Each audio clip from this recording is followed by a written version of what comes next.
Հաշվի առնելով, որ ձեր հոգևորականի իդեալը Նավասարդ Կճոյանն է, ես ուրիշ որևէ անդրադարձ այս պահին չեմ ուզում անել ամենայն հայոց կաթողիկոսին վերաբերելի ձեր պնդումների մեջ, որովհետև դուք Նավասարդ Կճոյաններով եք մտադիր այսպես կոչված ձեր բարեփոխումները իրականացնել։ Իսկ երբ որ ասում եք ես հոգևոր կյանքով ապրող մարդ եմ, ես ինքս հոգևոր կյանքով ապրող մարդ լինելով հանդերձ, ձեզ այդպեսին չեմ տեսնում։ Որովհետև իրական քրիստոնյան չի կարա Սաղմոս Արտասանի ու հաջորդ վարքյանին ատելության քարոզանի, մեկին ասի ինչու չես զոհվել, դու ինչ ես կենթանի, որևէ քրիստոնյա այդքան ատելության որևէ մեկի նկատմամբ որևէ բան չի ասում։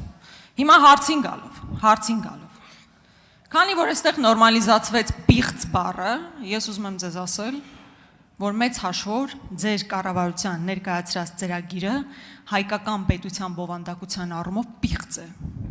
Որովհետև այն պնդումները, որը վերաբերվում են մեր սահմանադրությանը, անկախության հռչակագրին, եկեղեցուն, տարածքների հանձնմանը,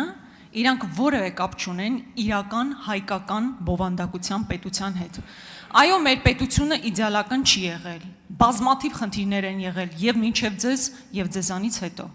բայց չի եղել Ադրբեջանի կողմից պարտադրվող բովանդակությամբ Հայաստանի Հանրապետություն։ Այդ համարակալման հետ կապված իհարկե ելույթում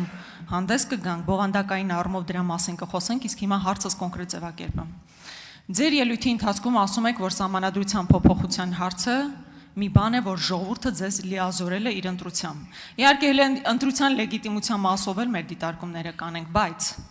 Սահմանադրության փոփոխության համար պետք էր, որ ժողովուրդը տրամադրեր 2/3 մեծամասնություն։ Ինչպես տեսնում եք, նույնիսկ Բարգավաճի մանդատները վերցնելով 3/3 եք ձևավորել, 2/3 չեք ձևավորել։ Ավելին, դուք նույնիսկ ահաբեկել եք ժողովրդին, որ եթե մեծամասնություն չստանանք 2/3 կլինի պատերազմ։ Հիմա ինչպես եք ասում, որ ընտրություններից առաջ ժողովուրդը ձեզ թույլ է տվել, որպեսզի սահմանադրությունը փոխվի։ Նոր սահմանադրության ընդունումը ընդգրկված է մեր նախընտրական ծրագրի մեջ եւ նաեւ որոշակի թվաբանական հաշվարկով,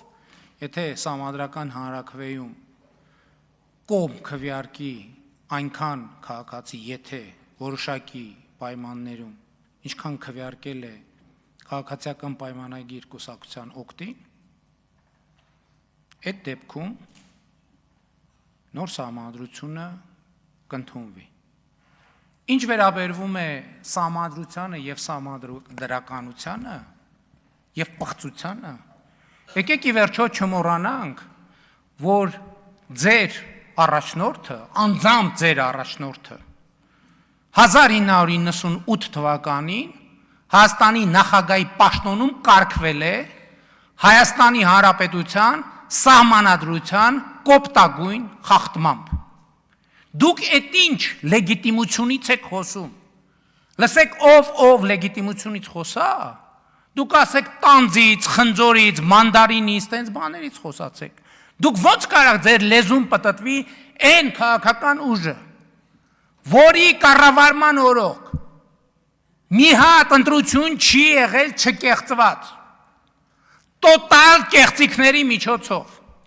բռնությունների եւ սպանությունների միջոցով Հայաստանում 2-3 անգամ իշխանությունը զավթած քաղաքական ուժը եկել աստեղ խոսում է լեգիտիմության մասին, դուք ինչ կապ ունեք ընդհանրապես լեգիտիմության մեջ։ Այն որ ձեր շարքում միլիոնատեր են նստած, դա դուք ինչ լեգիտիմության մասին եք խոսում։ Եվ այո, այսօրվա Հայաստանի Հանրապետության իշխանությունը լեգիտիմության խնդրեմ ունի այնքան ժամանակ, քանի դեռ Քոչարյանի կլանը չի ունեզրկվել բարից մինչև վերջին կոպեկները, դուք էլ իրանց հետ միասին։ Եվ այո, իմ մանդատն է եւ իմ պարտավորությունն է, որ Քոչարյանա-սերժական կլանը պետքա ունեզրկվի օր առաջ, րոպե առաջ։ Եվ ես Հայաստանի Հանրապետության ժողովրդի անունից դա պահանջում եմ Հայաստանի Հանրապետության դատաիրավական համակարգից։ Եկել եք հիմա էլ Բարգավաճ Հայաստանի բանն եք լացում, դարդն եք լացում։ Մեկը լինի ձեր դարդը լացի, դուք ինչ եք եկել Բարգավաճ Հայաստանի դարդը լացում։ Հենա նախորդ հարց տվող պատգամավորը բա ինչ ունի, ինչ գործ ունի այդտեղ նստած Եթե Բարգավաճ Հայաստանի դարդն եք լացում,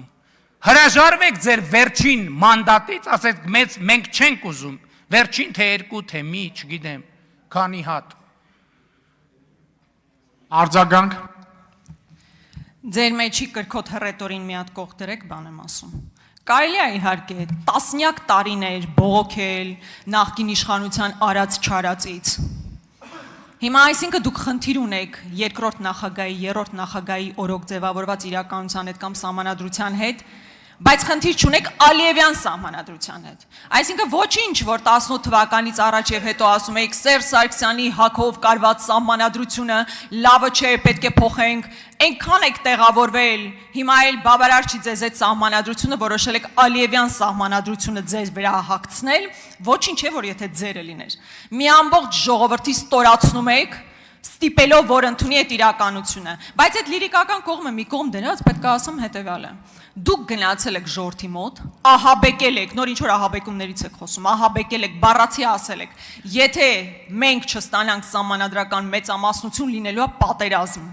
Դուք ահաբեկել եք մարդկանց, ես տեսել եմ մարդիկ ոնց էին վախեցած ձեր այդ հայտարարությունից, ժողովուրդը ձեզ չի տվել այդ մեծամասնությունը, հետևաբար դուք Ալիևյան սահմանադրության փոփոխության լիազորություն չեք ստացել։ Երբ որ ես իմ կրքոտ հռետորին դնեմ մի կողմ, ձեզ էլ պետքա դնենք մի կողմ, որովհետև դուք այդ կրքոտ հռետորի հետևից եք եկել մտել քաղաքականություն,